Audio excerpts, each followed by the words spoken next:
ನಮಸ್ಕಾರ. ರಿಪಬ್ಲಿಕ್ ಕನ್ನಡದ ಮುಖಾಮುಖಿ ವಿಶೇಷ ಕಾರ್ಯಕ್ರಮಕ್ಕೆ ಸ್ವಾಗತ. ನಾನು ಸ್ಮಿತಾ ರಂಗನಾಥ್. ಇವತ್ತಿನ ಮುಖಾಮುಖಿ ಕಾರ್ಯಕ್ರಮದ ವಿಶೇಷ ಅತಿಥಿಗಳು ಜೆಡಿಎಸ್ನ ಯುವ ನಾಯಕರು ನಿಖಿಲ್ ಕುಮಾರಸ್ವಾಮಿ ಅವರು. ನಮಸ್ಕಾರ, ಕಾರ್ಯಕ್ರಮಕ್ಕೆ ಸ್ವಾಗತ. ಈಗಷ್ಟೇ ಬಿಡದಿ ಪಾದಯಾತ್ರೆಯನ್ನ ಮುಗಿಸ್ಕೊಂಡು ಬಂದಿದ್ದೀರಿ. 3 ದಿನ ಅನ್ಕೊಂಡಿದ್ರಿ, 2 ದಿನ ಕಟ್ ಆಫ್ ಆಯ್ತು. How do you rate this sir? Successful ಅನ್ಕೊಂಡಂಗ ಆಯ್ತಾ? ಅನ್ಕೊಂಡಿದ್ಕಿಂತ ಅದ್ದೂರಿಯಾಗಿ ಆಯ್ತಾ ಅಥವಾ ಅನ್ಕೊಂಡಿದ್ ಮಾಡ್ಲಿಕ್ಕೆ ಆಗ್ಲಿಲ್ವಾ? How do you rate this? ಮೊದಲನೇದಾಗಿ ಮೇಡಮ್, ಈ ಪಾದಯಾತ್ರೆಯ ಅವಶ್ಯಕತೆ, ಅಗತ್ಯತೆ ಮತ್ತು ಅನಿವಾರ್ಯತೆ ಸೃಷ್ಟಿ ಮಾಡಿರ್ತಕ್ಕಂಥದ್ದು ರಾಜ್ಯ ಸರ್ಕಾರ. ಬಹುಶಃ ಪಾದಯಾತ್ರೆಯನ್ನ ಮಾಡಲೇಬೇಕು ಅಂತಕ್ಕಂಥ ನಿರ್ಧಾರ ಮಾಡಿದ್ದು. ಈ ಹಿಂದೆಯೂ ಕೂಡ ಬೈರ್ಮಂಗಲ ಭಾಗದಲ್ಲಿ ನಾನೊಂದು 11 ಕಿಲೋಮೀಟರ್ ಪಾದಯಾತ್ರೆ ಮಾಡಿದೆ. ಕಾರಣ ಇರ್ತಕ್ಕಂಥ ವಾಸ್ತವ ಸ್ಥಿತಿ ಏನಿದೆ ಅಂದ್ರೆ, ರೈತರು ಅಲ್ಲಿ ಹೈನುಗಾರಿಕೆ ಮಾಡ್ತಾ ಇದ್ದಾರೆ, ತೋಟಗಾರಿಕೆ ಮಾಡ್ತಾ ಇದ್ದಾರೆ, ಹಲವಾರು ಲಕ್ಷಾಂತರ ಗಿಡಮರಗಳಿದೆ. ಇವೆಲ್ಲವೂ ಕೂಡ ನಿರಂತರವಾಗಿ ತಾವುಗಳು ಕೂಡ ಚರ್ಚೆ ಮಾಡ್ಕೊಂಡು ಬಂದಿದ್ದೀರಿ. ಆದ್ರೆ ಕಣ್ಣಾರೆ ನಾನು ಕೂಡ ಇಲ್ಲಿರ್ತಕ್ಕಂಥ ಒಂದು ರಿಯಾಲಿಟಿ ಚೆಕ್ ಆಗಬೇಕು ಅನ್ನೋಂಥ ನಿಟ್ಟಿನಲ್ಲಿ ನಾನೊಂದು 11 ಕಿಲೋಮೀಟರ್ ಪಾದಯಾತ್ರೆ ಮಾಡಿದೆ. ಆ ಸಂದರ್ಭದಲ್ಲೂ ಕೂಡ ನಾನು ಸರ್ಕಾರಕ್ಕೆ ಒಂದು ಮಾತನ್ನು ಹೇಳಿದೆ, ಈಗಲಾದರೂ ಕೂಡ ಕಾಲ ಮಿಂಚಿಲ್ಲ. ಬಿಕಾಸ್ ಇವತ್ತು ನನ್ ಕೇಳಿದ್ರೆ ಹೆಚ್ಚು ಕಮ್ಮಿ 520 ಡೇಸ್ ಆಗಿದೆ. ಪ್ರತಿಭಟನಾ ಸ್ಥಳದಲ್ಲಿ ಇಲ್ಲಿವರೆಗೂ ಯಾವ ಒಬ್ಬ ಚುನಾಯಿತಿ ಪ್ರತಿನಿಧಿಗಳು ಬಂದು ಏನ್ ಪರಿಸ್ಥಿತಿ ಇದೆ ಅಂತಕ್ಕಂಥದ್ನ ಆಲಿಸಿಲ್ಲ, ರೈತರ ಪರಿಸ್ಥಿತಿ. ಹಾಗಾಗಿ ಪಾದಯಾತ್ರೆಯನ್ನ ಮಾಡಿದ್ದೇವೆ. ಪಾದಯಾತ್ರೆಯ ಯಶಸ್ಸನ್ನ ರೇಟ್ ಮಾಡ್ತಕ್ಕಂಥದ್ದಕ್ಕೆ ನಾನು ಹೋಗೋದಿಲ್ಲ.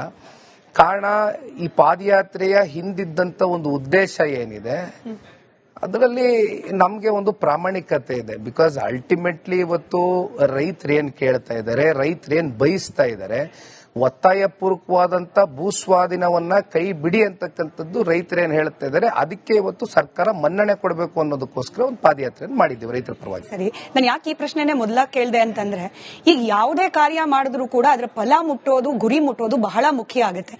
ಈಗ ನೀವು ಪಾದಯಾತ್ರೆ ಮಾಡಿದ್ದು ಸರ್ಕಾರವನ್ನ ಎಚ್ಚೆತ್ಕೊಳ್ಳೋಕೆ ಅಂತಾದ್ರೆ ಸರ್ಕಾರ ರಿಯಾಕ್ಟ್ ಕೂಡ ಮಾಡ್ದಂಗಿಲ್ಲ. ನಿಮ್ ಪಾದಯಾತ್ರೆಯನ್ನ ಡಿ ಕೆ ಶಿವಕುಮಾರ್ ಅವರು ಸೀರಿಯಸ್ ಆಗಿ ತಗೊಂಡಂಗೂ ಕಾಣ್ತಾ ಇಲ್ಲ. ಅವ್ರ ನಿಲುವು ನಿರ್ಧಾರದಲ್ಲಿ ಯಾವುದೇ ಬದಲಾವಣೆ ಆದಂಗೂ ಕಾಣ್ತಾ ಇಲ್ಲ. ಸೊ ಇದರ ಸಕ್ಸಸ್ ಅಂತ ಹೇಳಿ ನೀವು ಹೆಂಗ್ ಅಳಿತೀರಿ? ಕೇವಲ ಜನ ಸೇರಿದ್ದೆ ಸಕ್ಸಸ್ ಅಂತ? ಬಹುಶಃ ಮೇಡಮ್, ಒಂದು ನಾವಿಲ್ಲಿ ನಿಮಗೊಂದಷ್ಟು ಅಂಶಗಳನ್ನ ಮುಂದಿಡ್ಲಿಕ್ಕೆ ಬಯಸ್ತೇನೆ.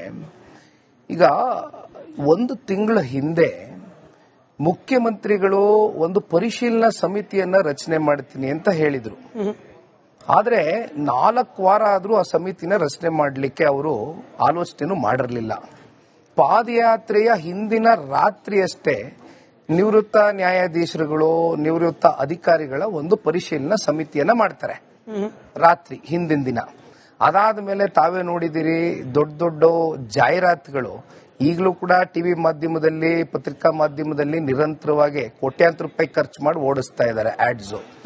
ಜೊತೆಯಲ್ಲಿ ಅಲ್ಲೆಲ್ಲೋ ಹೋರ್ಡಿಂಗ್ಗಳು, ನಮ್ಮನ್ನ ತೇಜವಧೆ ಮಾಡ್ತಕ್ಕಂಥ ಹೋರ್ಡಿಂಗ್ಗಳು ಹಾಕಿದ್ದಾರೆ. ಅಷ್ಟೇ ಅಲ್ಲ, ಮುಖ್ಯಮಂತ್ರಿಗಳು ಸ್ವತಃ ಬಂದು ಕೂತು 2 ಕೋಟಿ ಪರಿಹಾರ ಕೊಡ್ತೀನಿ ಎಕರೆಗೆ ಅಂದವರು ಏಕಾಏಕಿ ಅದನ್ನ 3 ಕೋಟಿ ಕೊಡ್ತೀನಿ ಅಂತಕ್ಕಂಥ ಆಫರ್ ಮಾಡ್ತಾರೆ. ಇವೆಲ್ಲ ಅಂಶಗಳು ನೋಡಿದಾಗ ಈ ಮಧ್ಯೆ ಆಗದೆ ಇರತಕ್ಕಂತ ಪರಿಣಾಮಗಳು, ಪಾದಯಾತ್ರೆಯ ಎಫೆಕ್ಟ್ ನಂತರವೇ ಇವೆಲ್ಲ ಆಯ್ತು ಅಂತಕ್ಕಂಥದ್ದು ಬಹುತೇಕರ ಒಂದು ಒಪಿನಿಯನ್ ಆಗಿದೆ. ನಿಮ್ಮ ನರೇಟಿವ್ ಅಲ್ಲಿ ಅಥವಾ ನಿಮ್ಮ ದೃಷ್ಟಿಕೋನದಲ್ಲಿ ನೋಡಿದ್ರೆ ಅದು ಸರಿ ಅನ್ಸ್ಬೋದೇನೋ. ಬಟ್ ಇನ್ ಕೆಲವರ ದೃಷ್ಟಿಕೋನದಲ್ಲಿ ಹೆಂಗೆ ಅಂತಂದ್ರೆ, ಸರ್ಕಾರ ಅಡಮೆಂಟ್ ಇದೆ, ಹಠಮಾರಿ ಇದೆ. ಡಿ ಕೆ ಶಿವಕುಮಾರ್ ಅವರು ಯಾವ ಕಾರಣಕ್ಕೂ ಪಾದಯಾತ್ರೆ ಆಗ್ಲಿ ಮತ್ತೊಂದಾಗ್ಲಿ ನಾನು ಈ ನಿಲುವಿಂದ ಹಿಂದೆ ಸರಿಯೋದಿಲ್ಲ, 2.5 ಇದ್ದಿದ್ದು 3 ಕೋಟಿ ಮಾಡ್ತೀನಿ, ಅಡ್ವರ್ಟೈಸ್ ಕೊಡ್ತೀನಿ, ಏನೇ ಮಾಡ್ತೀನಿ, ಬಟ್ ಬಿಡದಿ ಟೌನ್ಶಿಪ್ ಮಾಡೇ ಮಾಡ್ತೀನಿ. ಡಿ ಕೆ ಶಿವಕುಮಾರ್ ಹಠ ಮುಂದುವರಿಸಿದ್ದಾರೆ ಅನ್ನೋ ರೀತಿಯಲ್ಲೂ ಕಾಣ್ತಾ ಇದೆ. ಮಾನ್ಯ ಮುಖ್ಯಮಂತ್ರಿಗಳಿಗೆ ಈ ಯೋಜನೆ ಒಂದು ಪ್ರತಿಷ್ಠೆ ಆಗಿದೆ.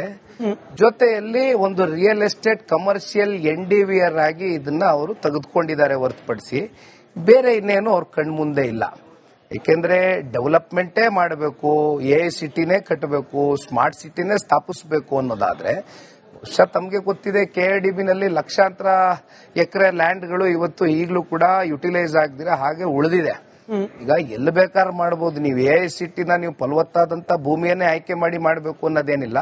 But the real fact of the matter is, ನಾನು ಮೊದಲನೇ ದಿನದಿಂದಾನು ಹೇಳ್ಕೊಂಡು ಬಂದಿದ್ದೇನೆ, ಕನಿಷ್ಠ ಪಕ್ಷ 33 ರಿಂದ 35 ಸಾವಿರ ಕೋಟಿ ಅಂದ್ರೆ ನಾನು ಸ್ಟೇಜ್ ವೈಸ್ ನಿಮ್ಗೆ ಹೇಳ್ತಕ್ಕಂಥದ್ದಾದ್ರೆ ಯಾವ ರೀತಿ ಅವ್ರು ಮಾರಾಟ ಮಾಡ್ತಾರೆ ರಿಯಲ್ ಎಸ್ಟೇಟ್ ಅಲ್ಲಿ ಅಂದ್ರೆ ಬಹುಶಃ ಅದರ ಡಬಲ್ ತ್ರಿಬಲ್ ಹೋಗಬಹುದು. ಆದ್ರೆ ನಾನು ಮಿನಿಮಮ್ ಇಟ್ಟು ಹೇಳ್ತಾ ಇದ್ದೀನಿ, 33,000 ಕೋಟಿಯಷ್ಟು ಲಾಭದಾಯಕವಾದಂತ ರಿಯಲ್ ಎಸ್ಟೇಟ್ ದಂಧೆಗಷ್ಟೇ ಇವತ್ತು ಮಾನ್ಯ ಮುಖ್ಯಮಂತ್ರಿಗಳು ಕೈ ಹಾಕಿದ್ದಾರೆ ಹೊರತುಪಡಿಸಿ ಇಲ್ಲಿ ಯಾವುದೋ ಅಭಿವೃದ್ಧಿ ಮಾಡ್ತೀನಿ ಅನ್ನೋದು ಮತ್ತೊಂದು ಇದ್ಯಾವುದು ಕೂಡ ಅವ್ರ ತಲೆನಲ್ಲಿ ಇರ್ತಕ್ಕಂಥ ವಿಚಾರ ಅಲ್ಲ. ಇದು ಮಚ್ ಚರ್ಚೆ ಮಾಡಿರೋ ಪ್ರಶ್ನೆ, ರಿಪೀಟೆಡ್ಲಿ ಕೇಳ್ತಿರೋ ಪ್ರಶ್ನೆ ಆದ್ರೂ ಕೂಡ ನೀವು ರಿಯಲ್ ಎಸ್ಟೇಟ್ ದಂಧೆ ಅಂದಿದ್ದಕ್ಕೆ ನಾನು ಕೇಳಲೇಬೇಕು. ಈ ರಿಯಲ್ ಎಸ್ಟೇಟ್ ದಂಧೆಗೆ ಫೌಂಡೇಶನ್ ಹಾಕೊಟ್ಟಿದ್ದೆ ಕುಮಾರಸ್ವಾಮಿ ಅವರು. ಬಿಡದಿಯಲ್ಲೇ ಟೌನ್ಶಿಪ್ ಮಾಡಬೇಕು ಅನ್ನೋ ಕನಸಿದ್ದೆ ಕುಮಾರಸ್ವಾಮಿ ಅವರದು. ಅದನ್ನ ರೆಡ್ ಝೋನ್ ಮಾಡಿ ರೈತರ ಪಾಲಿಗೆ ಮರಣ ಶಾಸನ ಬರೆದವರು ಕೂಡ ಕುಮಾರಸ್ವಾಮಿ ಅವರು. ಈಗ ಅವ್ರ ಅಧಿಕಾರ ಇಲ್ಲ, ಡಿ ಕೆ ಶಿವಕುಮಾರ್ ಅವರ ಅಧಿಕಾರ ಇದೆ ಅಂದ ತಕ್ಷಣ ಅವ್ರು ರಿಯಲ್ ಎಸ್ಟೇಟ್ ಮಾಡ್ತಿದ್ದಾರೆ, ರೈತ ವಿರೋಧಿ ಆಗ್ತಿದ್ದಾರೆ. ಜೆಡಿಎಸ್ ಕೂಡ ಮಾಡ್ತಾ ಇರೋದು ನರೇಟಿವ್ ಬ್ಯಾಟಲೇ ಅಲ್ವಾ? ರೈತರನ್ನ, ಅಲ್ಲಿನ ಜನರನ್ನ ದಿಕ್ಕು ತಪ್ಪಿಸುವ, ತನ್ನ ಅನುಕೂಲಕ್ಕೆ ಬೇಕಂದಂಗೆ ಸಿಚುಯೇಷನ್ ಅನ್ನ ತಿರ್ಚಿ ಹೇಳುವ ಪ್ರಯತ್ನನೇ ಅಲ್ವಾ? ಹಿಂಗ್ ಪ್ರಶ್ನೆ ಕೇಳ್ಬೋದು ನಿಮ್ಮನ್ನ. ಇಲ್ಲ, ನೀವು ಕೇಳಿದ್ದು ಬಹಳ ಒಳ್ಳೆ ಪ್ರಶ್ನೆ ಕೇಳಿದಿರಿ. ನಾನು ಒಂದ್ 2 ನಿಮಿಷ ಟೈಮ್ ಕೊಡಿ, ನಾನು ಎಕ್ಸ್ಪ್ಲೇನ್ ಮಾಡ್ತೀನಿ. ಈಗ ಕುಮಾರಸ್ವಾಮಿ ಅವರು 5 ಇಂಟಿಗ್ರೇಟೆಡ್ ಟೌನ್ಶಿಪ್ ಮಾಡಬೇಕು ಅಂತಕ್ಕಂಥದ್ದು, ಅದು ಸೋಲೂರು ಇರ್ಬೋದು, ನಂದಗುಡಿ ಇರ್ಬೋದು, ಇದೆಲ್ಲ ಸೇರಿ ರಾಮನಗರ ಈ ಭಾಗದಲ್ಲೆಲ್ಲ ಅವತ್ತು ಆಲೋಚನೆ ಮಾಡಿದ್ ಸತ್ಯ. ಕಾನ್ಸೆಪ್ಟ್ ಮತ್ತೆ ಪ್ರಪೋಸಲ್ ನ ಮಾತ್ರ ಕುಮಾರಸ್ವಾಮಿ ಅವರು ಸಲ್ಲಿಕೆ ಮಾಡ್ತಾರೆ ಆ ಸಂದರ್ಭದಲ್ಲಿ.